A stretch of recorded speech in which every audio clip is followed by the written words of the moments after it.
Well, 5 people were arrested after a high-speed chase ended with a fiery crash last night on the city's northwest side.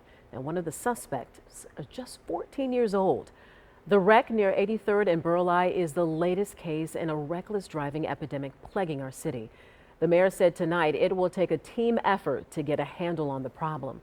Miriam McCarr reports.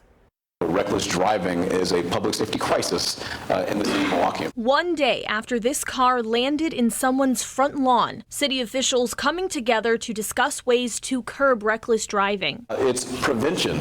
It's not just prevention, though. It's law enforcement. But it's not just law enforcement and prevention. It's also education. Mayor Cavalier Johnson mentioning increased efforts to add traffic calming measures to prevent high speeds and the destruction it can cause. We now know that the crash that took down this tree and left this mess behind was the result of a police chase for a robbery suspect.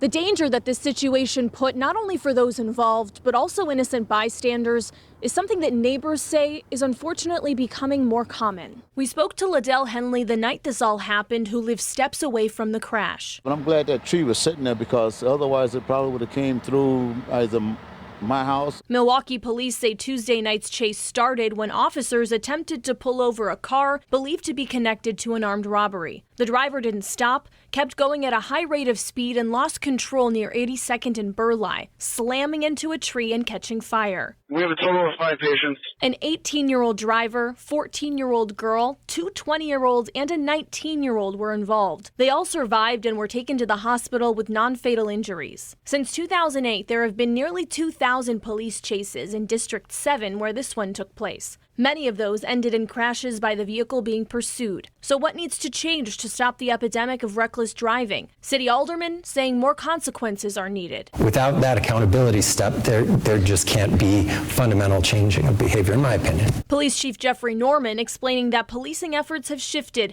and brought down crime stats across the city. The work that we're doing now is more strategic, more focused. But all the voices at the table agree that there isn't just one approach to tackle terror on the roads, and continuous work needs to be done across all sectors. In Milwaukee, Miriam McCarr, TMJ4 News.